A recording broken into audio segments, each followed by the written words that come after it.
weeks Well, ago. I went on that NFL app. And you went on my account. Yeah. Is that why I wasn't able to watch it or something? Because Why was like, you weren't? I was watching the Eagles game, but it kind of like buffered a little bit or something. Like it was kind of slow. Okay. So I just wasn't sure. No, I wasn't no, thinking. that wasn't me. That was the app itself. It was just really slow? Yeah. But I did watch all the preseason games because you know me, I don't watch preseason during when it's actually playing because it's like I got better things to do. Work. But do you want to go over those preseason games then? Yeah, it's fresh in your memory, but for me, Yeah. After watching all three over the past month, some of it kind of joins together, so I can't. Well, I can't vaguely decipher which happened in what game. Yeah. Well, welcome to GAP GAB. We're actually going to be talking about the preseason games, and then later on talk about the upcoming game against Atlanta Falcons. But we wanted to go over the preseason games. First, want to talk about the Houston preseason game, Houston Texans, and kind of go over some of the key points in that game. Yeah. One of the things I read, because I wasn't really familiar with this guy, I believe he came out of the Eagles. Correct me if I'm wrong. Kyron Johnson. I know he had someone from the Eagles. I'm actually not sure. I think we had a couple people. You're the from one Eagles. that looked into that stuff. So. What's really sad is that he looked very good in the training camp and preseason. And the game that I watched here with the Texans, he really shined. And he was in the backfield on a couple plays, like he knew what they were running. He was a cornerback, is what his position was. What was he? You have to look it up, but I thought it was I thought it's like an outside linebacker. Outside linebacker. I don't. Well, we have a lot of what's his name? Kyron Johnson, KY. Oh, Kyron. Not. I thought you said Tyrone. No. So he is. Let me go down here. He did come from the. Linebacker. Yeah, that's what I thought, and but he was released by the Steelers, and sadly enough, from what I understand, he was released because they give all kinds of reasons, but basically it comes down to we have too much depth in that. Yeah, our department. our entire linebacker and just pass rush defense and stuff like that. It's so packed with good players and depth. Payton Wilson is just one prime example. We just got him this past year, and he's really shining. Well, isn't nickherbig on there too? Yeah. And so it's like you have all these massive talent, and they're backups. Yeah, and you have to kind of lower to like a 53-man roster, and you do have spots on, the what's it called, the training team or I know what you're talking about. The people that go to training and stuff. Yeah, so you got that, but as far as depth, that's what it comes down to, and so we had to let him go. But that's one thing I noticed in that game is he really like shined in that game, which is sad. Hopefully another team picks him up. Also did notice that the first half, the offensive line looked terrible. Yeah, it wasn't that good. I know that I think they didn't have a lot of defensive players playing in the Texans game. Yeah. And just some prime examples, T.J. Watt, Cam Hayward, Patrick Queen, Minkah Fitzpatrick. These are all really good defensive players. But from offense, the only one that I can recognize that wasn't playing was both Russell Wilson and then Isaac. So, those are some key players on offense that they ended up not putting in there. But the offensive line, though, it's really bad on the right side. Pretty much was everybody in there? Yeah. Because they don't sit there and talk too much about the offensive players. You either know their numbers or you don't, because you really can't see their names too much from the TV. But, I just felt like they could have, done a lot better. Now, I do think they improved in the second half. Mm-hmm. But you have to understand that some of the much better defensive players that you're playing against aren't out there. So anybody's going to improve, So I just felt like they could have really, done better in that department. One thing that I'd like to make clear is even though the Steelers went 0-3 in the preseason, the Kansas City Chiefs didn't win any games either. No. And they ended up winning this most recent week by one. By a toe. And then everyone on the Ravens are sitting here saying, he was in. It's like, I don't know what you're saying. Well, I seen on TikTok today that some guy was on there showing the video saying, see, he was in. And I'm like, what video are you watching? It's like he was completely out. You can draw a line. You can draw a line. And you'd see this little divot. Yeah, his big toe would get cut off, Maybe if he didn't have any toes, he would be in. But yeah, I don't know. Sometimes you watch social media, it's like, I don't know. An instance like that, the entire world would say he's out, except for the Ravens fans. We can try to pick up that video and have him playing. Mm-hmm. I don't know. It all depends. But, and then the other thing is, hopefully I'm pronouncing this right. Quez Watkins, Quez, Quez Watkins. Yeah. He didn't fare that well in the Houston game. He's a wide receiver that we had a lot of wide receivers. Yeah, we had a lot of. But he was also third string. He was also on the special teams, fielding punt returns. Was he the one that ended up running sideline? Well, he was the one. He was running backwards, trying to catch the ball, and he muffed the puck. Oh yeah, that guy. Yeah, it was. Yeah, so he was released.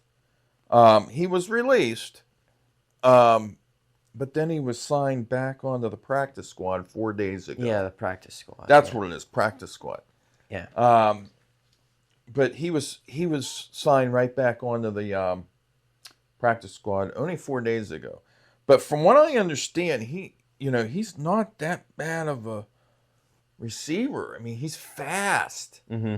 And that's why they put him on punt returns. But, hopefully he can build his way up there, I do think Calvin Austin's better at the returns. Yeah. And he's also very fast. Well, I just think, Well, that's my last point here is that Justin Fields to Calvin Austin, their combination looked really good in that game. Mm-hmm. I mean, first of all, Justin Fields, he throws a pretty good tight rope.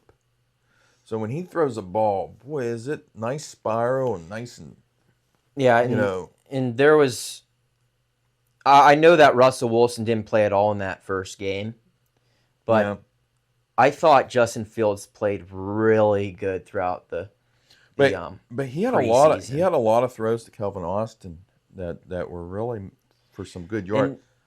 Yeah, I saw some runs too, and there was one section in one of the preseason games where they were in the red zone, I do believe. And the defense thought that Justin Fields was going to run.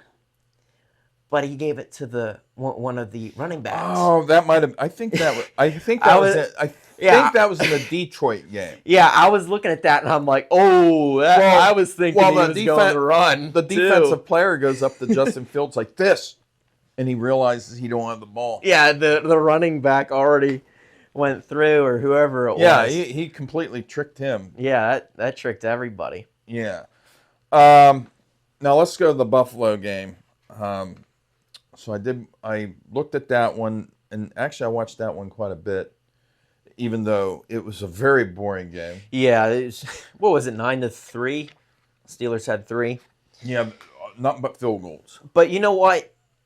I do see that as a good thing, looking at the Steelers' defense. Yeah, that must have been a defensive. It wasn't even 10 points. No. So, but there was some very good connections in that game. Again, Justin Fields looked sharp. And if you watch these preseason, at least these 2 games, because it's amazing that he's not the starter, even though he'll probably start this coming game because of the calf injury to. Yeah, that ended up reappearing. Yeah. Oh. Another one is Darnell Washington. Did you say knee or calf?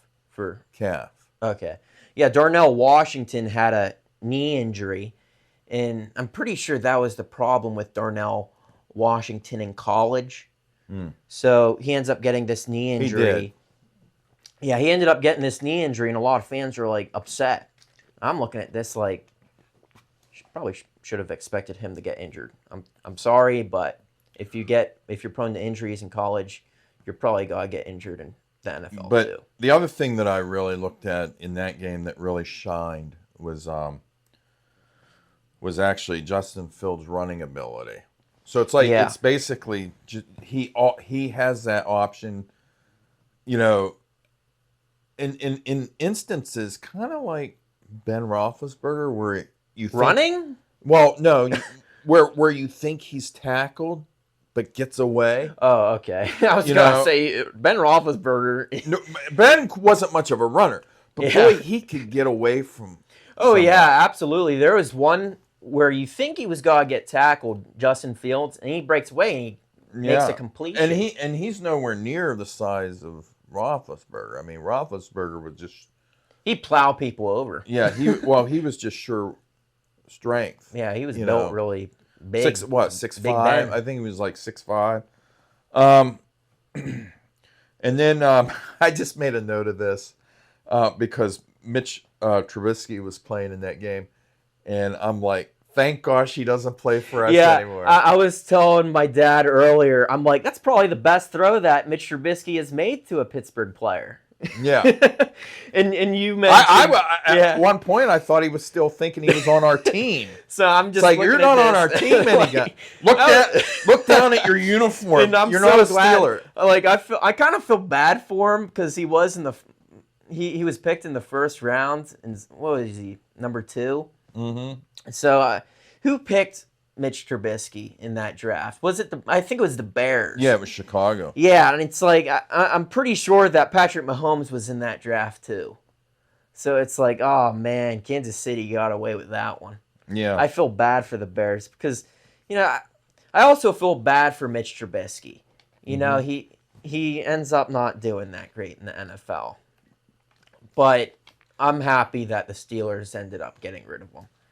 Well, we had two. We had 2 quarterbacks last year that probably shouldn't be in it. They shouldn't have even been starters. No. I feel like Mason Rudolph should have been starting. Yeah. He was the most experienced for the Steelers. So to leave him and put Mason Rudolph in third string. Well, we've talked about that many times that that he wasn't treated that good. No, the Steelers. He really should have done more. I'm not someone that would really root for other teams. I'm more of an individual type of person when it comes to other teams. Like, I like Brock Purdy.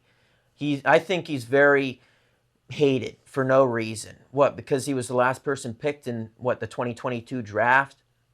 And you look at Mason Rudolph, and I hope he does good for the Tennessee Titans. I don't want them to win. Well, he's our backup. Yeah, but I hope he does good. Mm-hmm. I'm rooting for Mason Rudolph as an individual player. Yeah. So. Well, and like we've always said, any team's one injury away from a losing season. So Tennessee's one injury away from Mason Rudolph starting.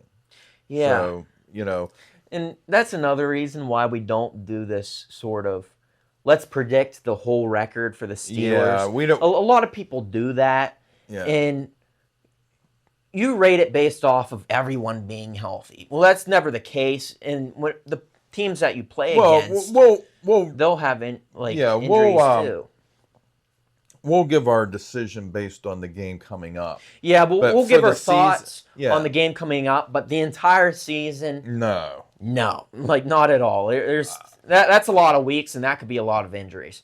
Yeah, so that just doesn't make sense. Yeah, honestly, you just embarrass yourself because it might be nowhere near to what you're expecting. I just have a note watching the game that the offensive line didn't look great again.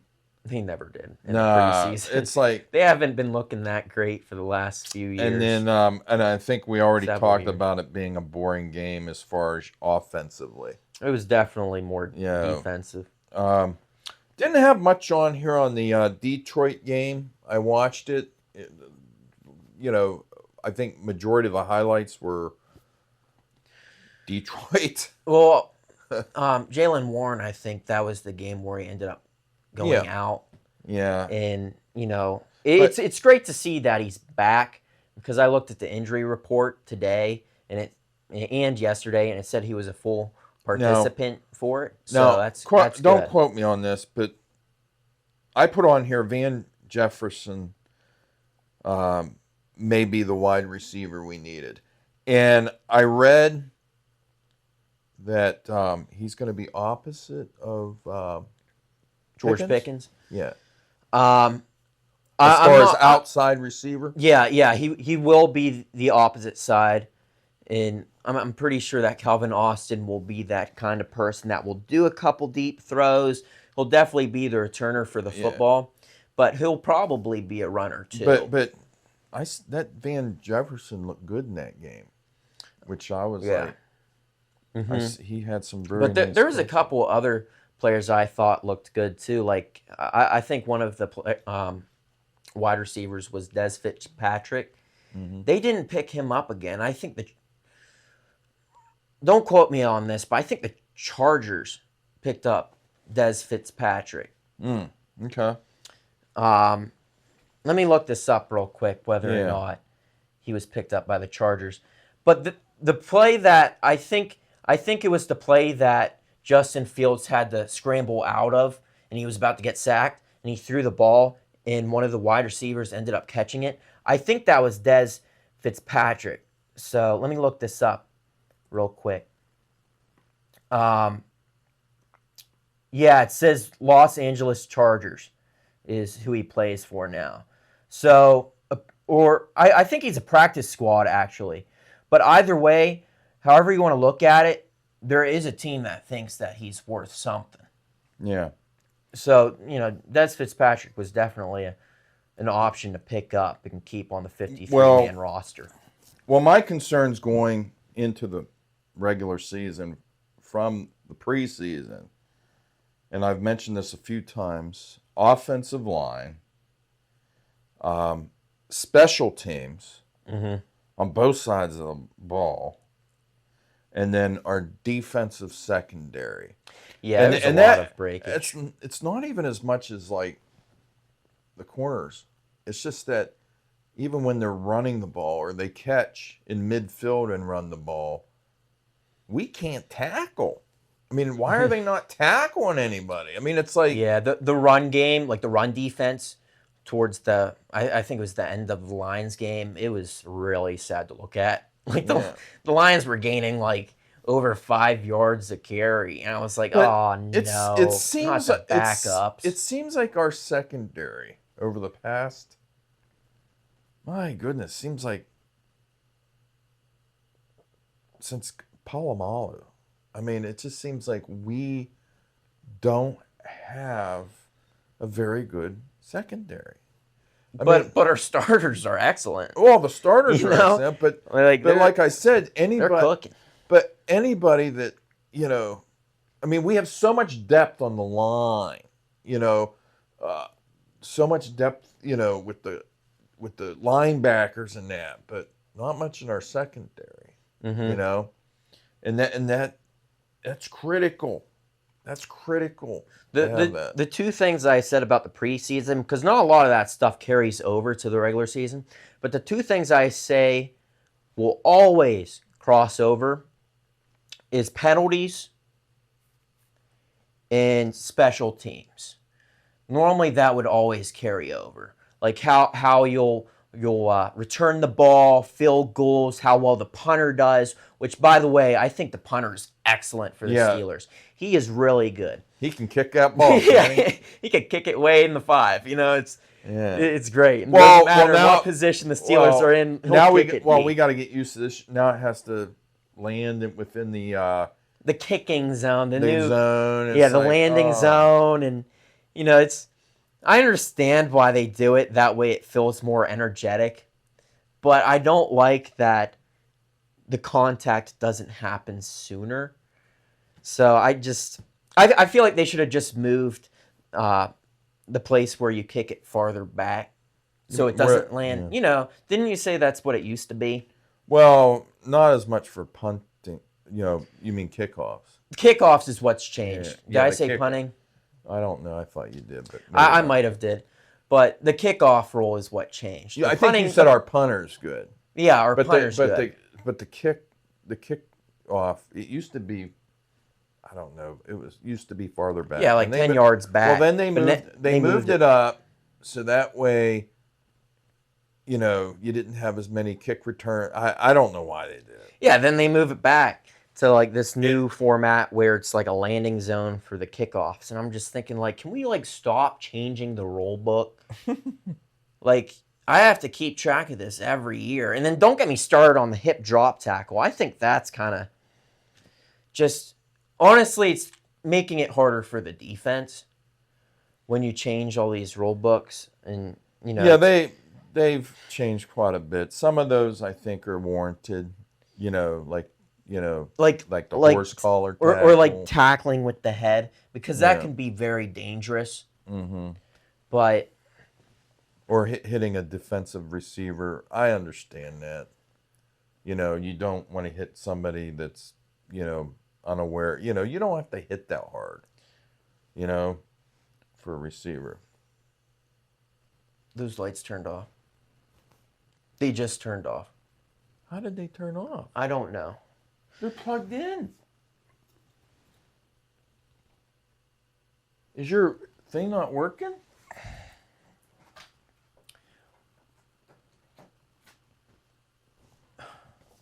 Oh, damn it. We can do a real quick edit. It's fine. Oh, there we go. Your one plug must have not worked. We can edit it. I know we wanted to do one smooth thing, but we can just edit it, find a smooth spot. Yeah. Or you know what? That's where we put picking cards. We have to talk about the Falcons. I know, but do you want to put picking cards in the middle, or? We weren't going to have Spotify have the picking cards, remember? Oh, okay. I guess. Did that lose your train of thought? No. It's just that just turned off probably 5 seconds till I got your attention. Well, it wasn't getting electric from your from the plug. It unplugged?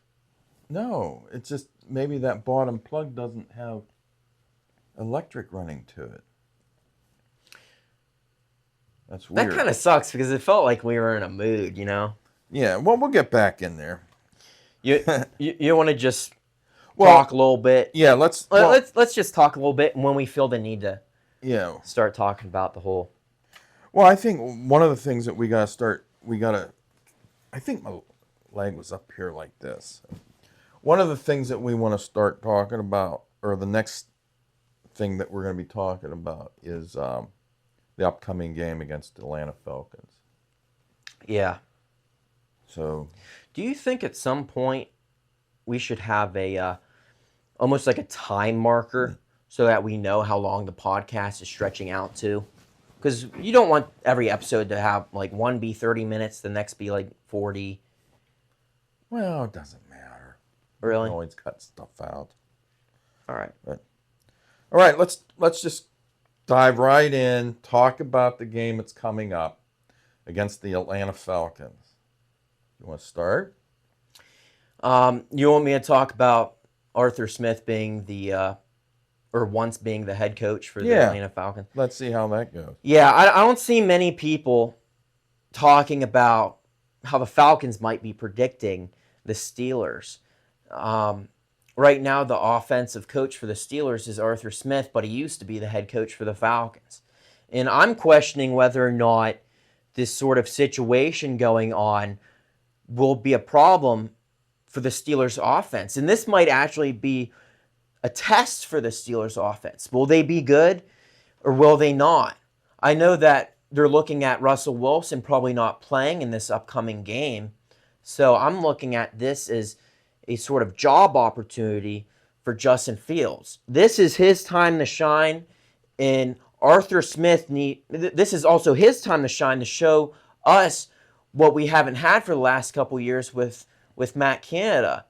Recently, we've seen, the Steelers lose all 3 preseason games.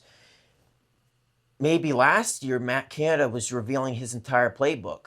Was Arthur-Smith looking at this preseason saying, let's have people think we were the same Steelers for the last couple years, but this week 1, we will surprise everybody. This is where we say, this will be the Steelers' legacy. And just to start off, since we're on the topic of legacy, a lot of people are happy and they're blessed that the Ravens ended up losing. Yeah. Oh, but in my perspective is what you wanted to talk.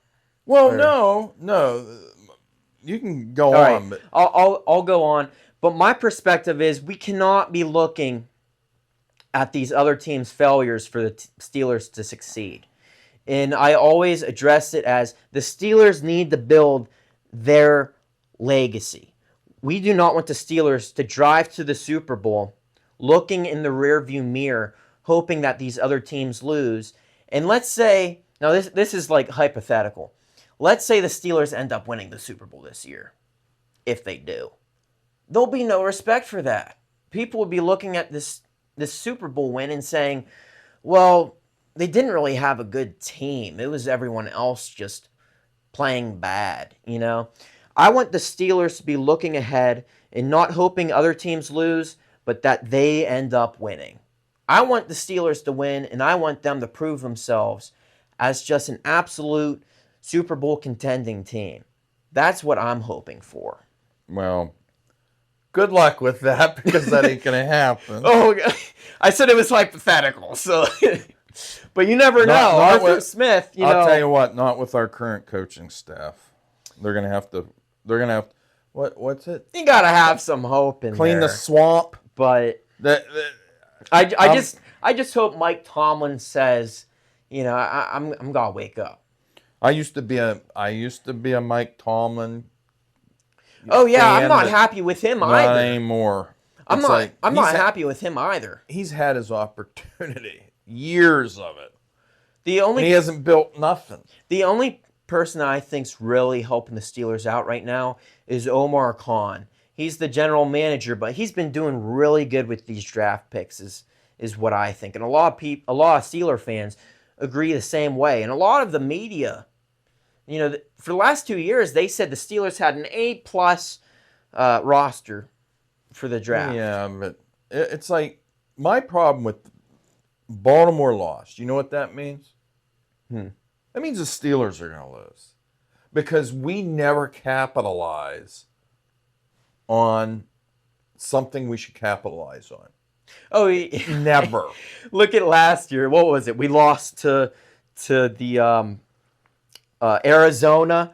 We lost to the Colts, and we ended up losing to the Patriots. And I think Arizona and the Patriots were negative. Yeah, they were like 2-10. Yeah, they were pretty bad. It's like, we had so much opportunity. That's what I'm saying. It's like, come on, how can you? I think they were the first teams that lost 2 back-to-back, like, blowouts.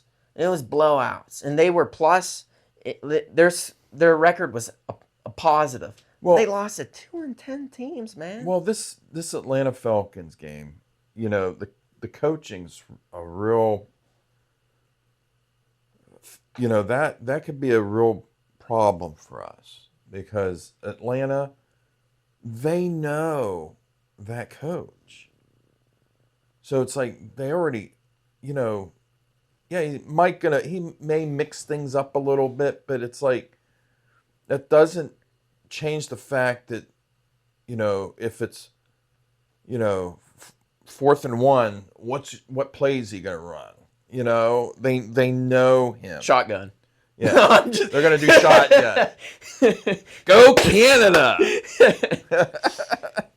I just think it's funny because now the other thing, and this I was thinking this is a bigger deal, but apparently not as much as it used to be, because more and more teams are going with artificial turf. But Steelers play on natural grass, so that means at least 8 games out of the year or whatever, they're going to be playing on natural grass. Cleveland's natural grass, but pretty much everybody else, there's like another 18 teams or whatever that's artificial turf. It does matter because I don't know if you watched. You didn't watch the Eagles game, but I watched a portion of the Eagles game today, and they were playing in Brazil, and the quarterback and whatnot, or I don't know if it was the running back, they were slipping, and they were talking about whether or not the grass was wet or just an issue. No, was that? Did you say that was artificial turf? I think it was natural, but the question is Atlanta indoors? Yeah. Or not? That might be important too. Yeah. So there's a lot of factors. I don't think that's as important. Actually, I think that helps us because you don't have to worry about wind. You don't have, none of that. You don't have to worry about bad weather for sure. Yeah. But I was more concerned with the turf. But it looks like Steelers play a lot on artificial turf because of everywhere they're going. And I just look at their schedule, and I mean, another thing is well, I'm just saying with their schedule. I mean, they played the Texans, the Bills, the Lions, and from what I'm gathering, all 3 of those teams are Super Bowl contending. No, artificial turf. Artificial. So, but we lost all 3 games now. But another thing is, now don't quote me on this one, but because I didn't watch the Falcon games, but I heard that Kirk Cousins didn't even play in any of them. Well, if you spent that much money for a quarterback, and they didn't, you wouldn't play him either. But and then they ended up getting a quarterback in round 1. What was it, pick 8? And I'm like, they getting a quarterback in the first.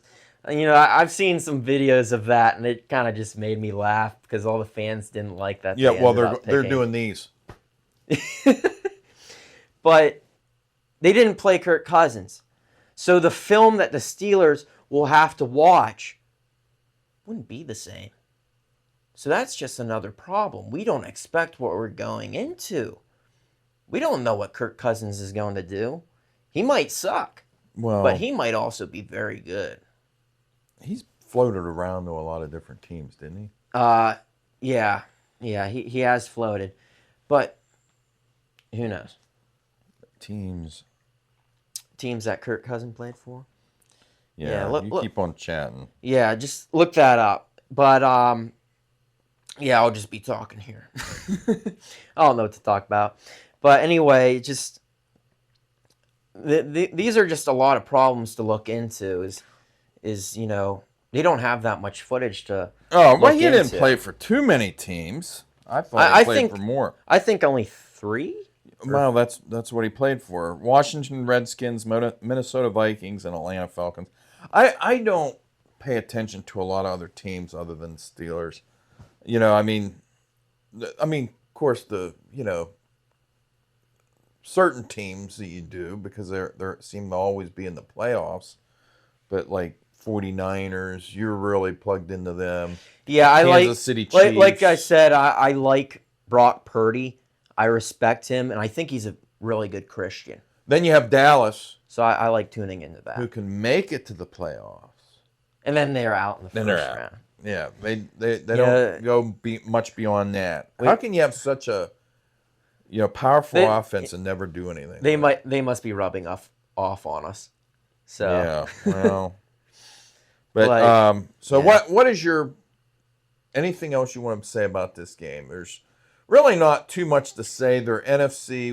I don't pay attention to them a whole lot, even though I have a lot of relatives in Georgia. But I don't pay attention to them too much. But who do you think's going to win the game? Well, obviously, throughout this podcast, I think people realize that you're more of the realist. Yeah. So I'll say the Steelers because I like the Steelers. Any you think I think the defense will shine. They didn't even play TJ Watt at all in the preseason. He was just sitting on the sideline, just in his t-shirt and all his stuff, and plugged TJ Watt in there, Patrick Queen, Cam Hayward, Alex Highsmith, and Nick Herbig rotating, and Payton Wilson, Minka Fitzpatrick, Joey Porter Jr. I could go on. Beanie Bishop, Well, and I'm thinking that the defense will really stop Kirk Cousins from going forward on this.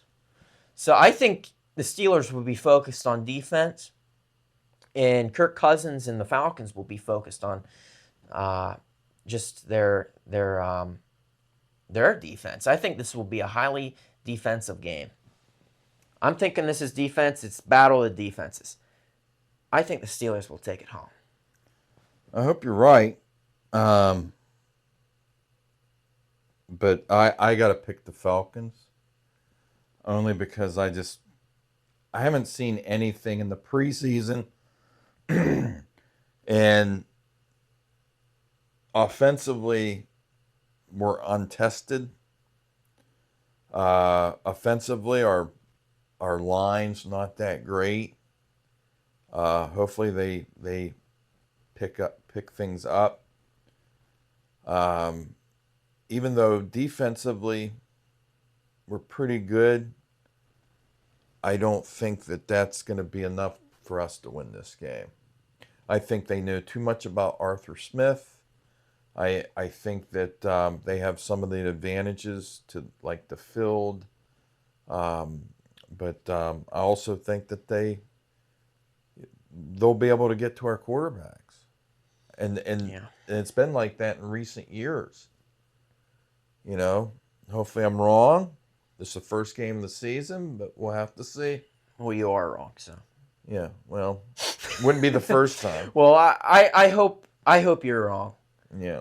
But I truly believe this will come down to who has the better defense. Yeah. Well, I hope I am wrong because this is probably one of the better games that we can win because we're going to be playing a lot of tough teams. Yeah, we'll be talking more about that. Because if we can't beat the Falcons, we may end up going the entire season with only winning 3 to 4 games. Because it's Mike Tomlin we're talking about. Yeah, but the standard is 9-8. Yeah, Cowboys, the Jets, plus everybody in our division, the Chiefs, the Eagles. These are all teams that we're playing this year. Jeez. I think it's obvious that the people that made the schedule for the Steelers, they're a Browns fan. Oh, they have to be. Like, there's no way. It's like, I think 3 out of the 4 AFC North teams have a really hard schedule. One of the hardest schedules this year out of the entire NFL. Yeah. But I truly believe that the Steelers have one of, if not the hardest second half schedules of all time. Like, I'm not just talking 6 rival games in 8 weeks? It's like, what? That's ridiculous. Well, that's gotta do it for this podcast episode.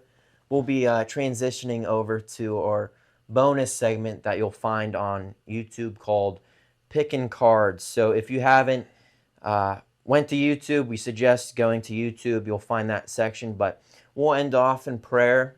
Yeah. We'll be doing this every single week. And one thing before we start praying is this isn't about the Steelers.